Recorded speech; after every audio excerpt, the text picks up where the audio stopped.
തിരുമേനി, വളരെ പേടിയോടുകൂടിയാണ് ഞാൻ ഈ ചോദ്യം ചോദിക്കുന്നത്. ഞാൻ ഇന്നും രാവിലെ ഓഫീസിൽ പോകുമ്പോൾ ഒരു ക്ഷേത്രത്തിന്റെ സമീപത്ത് കൂടിയാണ് എൻ്റെ ബസ് സഞ്ചരിക്കാറുള്ളത്. അതായത് റോഡിനോട് ചേർന്നിട്ടാണ് ഈ ക്ഷേത്രം. ബസ്സിലിരിക്കുമ്പോൾ ക്ഷേത്രത്തിനകത്തെ വിഗ്രഹങ്ങളൊക്കെ നമുക്ക് കാണാൻ പറ്റുന്നുണ്ട്. പലരും അവിടെ നോക്കി തൊഴാറൊക്കെ ഉണ്ട്, ഞാനും തൊഴാറുണ്ട്. എന്നാൽ മാസമുറ കാലഘട്ടത്തിൽ നമ്മൾ ആ ബസ്സിലൂടെ സഞ്ചരിക്കുമ്പോൾ വളരെ അടുത്തായിട്ട് ആ ക്ഷേത്ര വിഗ്രഹത്തെ നമുക്ക് കാണാൻ പറ്റുമല്ലോ. അപ്പോൾ അങ്ങനെ കാണുന്നതും അതിലേക്ക് നോക്കുന്നതും കൊണ്ട് എന്തെങ്കിലും തെറ്റുണ്ടോ?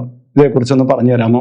ഭക്തന്റെ ചില നേരത്തെ ചില സംശയങ്ങൾ കേൾക്കുമ്പോൾ നമുക്ക് തന്നെ തോന്നും, ഇവർ ഇങ്ങനെയൊക്കെ ചിന്തിച്ച് കൂട്ടുന്നുണ്ടോ എന്നുള്ളത്. നോക്കൂ, ഇവർ ഒരു പൊതുവഴിയിലൂടെ സഞ്ചരിക്കുന്നു. ഒരു ക്ഷേത്രത്തിനുള്ളിലെ വിഗ്രഹത്തിനെ ഇവർക്ക് ബസ്സിലിരുന്നിരിക്കുമ്പോൾ കാണാൻ കഴിയുന്നു. അത് പുണ്യകരമാണ്. ഇവർക്ക് ആർത്തവമുള്ള കാലഘട്ടത്തിൽ അവരത് കാണുന്നത് കൊണ്ട് എന്തെങ്കിലും ദോഷമുണ്ടോ എന്നാണ് ചോദ്യം. ഒരു കാര്യം മനസ്സിലാക്കുക, ദൈവികമായിട്ടുള്ള ആ താന്ത്രിക നിലയത്തിൽ ആർത്തവമുള്ള ഒരു വ്യക്തി കയറിക്കൂടാ എന്നതേ ഉള്ളൂ. പുറം വഴികളിലൂടെ സഞ്ചരിക്കുന്നതിന് അവർക്ക് വിലക്കൊന്നുമില്ല.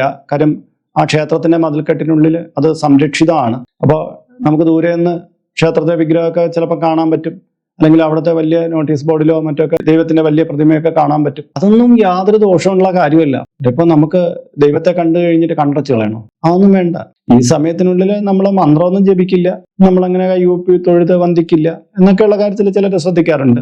അതും തന്നെ വേണമെന്ന് ഞാൻ പറയാറില്ല. ഇതിൽ ബസ്സിലിരുന്നോ അല്ലെങ്കിൽ മറ്റൊരു വാഹനത്തിലിരുന്നോ നമ്മൾ പുറമേ സഞ്ചരിക്കുമ്പോൾ ഒരു ക്ഷേത്രം കാണുകയും അതിനകത്തുള്ള ചൈതന്യങ്ങളെ കാണുകയൊക്കെ ചെയ്തു എന്ന് പറഞ്ഞ് യാതൊരു ദോഷവും ഇല്ല. നിങ്ങൾ ഈ സമയത്ത് ക്ഷേത്രത്തിനുള്ളിലേക്ക് കടന്നു ചെന്നിട്ടില്ലല്ലോ, നിങ്ങൾ ദൂരെ ഇരുന്നല്ലേ കണ്ടത്. അതിനെന്താ? ഇപ്പൊ TV-യിൽ നിങ്ങൾ എത്രയോ ക്ഷേത്രങ്ങളെയും അവിടുത്തെ വിഗ്രഹങ്ങളെ അവിടുത്തെ ഉത്സവങ്ങളെയൊക്കെ കാണുന്നു. അതിനെന്തെങ്കിലും ദോഷമുണ്ടോ? അങ്ങനെയൊന്നും ചിന്തിച്ചു പോകണ്ട കേട്ടോ. ആവശ്യമില്ലാത്ത കാര്യത്തിൽ ഇങ്ങനെ ചിന്തിക്കുമ്പോഴാണ് വിശ്വാസങ്ങൾ അന്ധമായി മാറുന്നത്. ഇതിനെക്കുറിച്ച് ഇങ്ങനെ പേടിയോടെ ചിന്തിക്കേണ്ട യാതൊരു ആവശ്യവും ഇല്ല, യാതൊരു ദോഷവും ഇല്ല.